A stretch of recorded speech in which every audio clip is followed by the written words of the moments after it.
এখন বক্তব্য রাখবেন ইসলামী আন্দোলন বাংলাদেশ সাবেক সভাপতি, ইসলামী আন্দোলন বাংলাদেশ প্রধান উপদেষ্টা মাওলানা মুফতি কামাল উদ্দিন ভাই। ইসলামী আন্দোলন বাংলাদেশ আদাবর থানা শাখা কর্তৃক আয়োজিত আজকের গণসমাবেশের প্রধান অতিথি হিসেবে উপস্থিত থাকবেন লক্ষ কোটি তৌহিদি জনতার হৃদয়ের স্পন্দন, বিশিষ্ট রাজনীতিবিদ, 2024-এর ছাত্র জনতার রাহবার, স্বৈরাচার সরকারের পতনের অগ্রনায়ক জনাব হযরত মাওলানা মুফতি সৈয়দ মোহাম্মদ ফয়জুল করিম শায়েখে চরমনাই।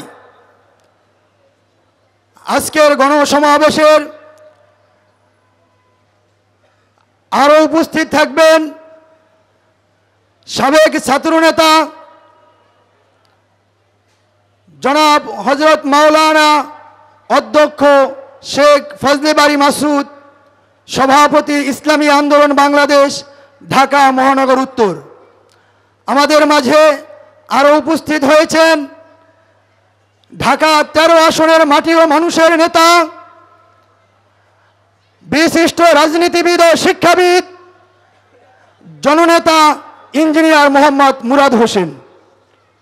আমাদের মাঝে আরও উপস্থিত হয়েছেন ইসলামী আন্দোলন বাংলাদেশ ঢাকা মহানগর উত্তরের সংগ্রামী জয়েন্ট সেক্রেটারি জনাব হযরত মাওলানা নুরুল ইসলাম নাইম।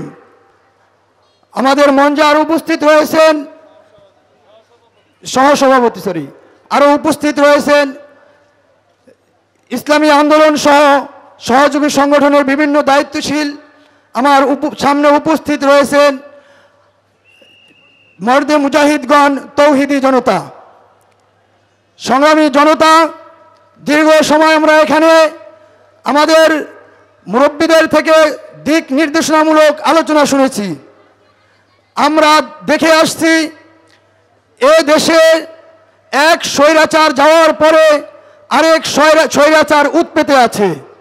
আমরা যেভাবে শুরু থেকে এই পর্যন্ত প্রত্যেকটা জায়গায় মন্দির সহ বিভিন্ন জায়গায় আমরা উচ্ছৃঙ্খল বিশৃঙ্খলকে যেভাবে আমরা এরকমভাবে গাইডলাইন দিয়ে আসছি, সামনেও ইনশাল্লাহ এ দেশ রক্ষার্থে, এ দেশের মানুষের নিরাপত্তার জন্য যখন যাহা কিছু দরকার, পীর সাহেব চরমনাইয়ের নেতৃত্বে ঐক্যবদ্ধ হয়ে আমরা তার ডাকে সাড়া দিয়ে আমরা সামনে প্রত্যেকটা প্রোগ্রামে অংশগ্রহণ করব। এ বলে আমার সংক্ষিপ্ত বক্তব্য শেষ করছি। ওয়া আখিরু দাওয়ানা আনিল হামদুলিল্লাহি রাব্বিল আলামিন।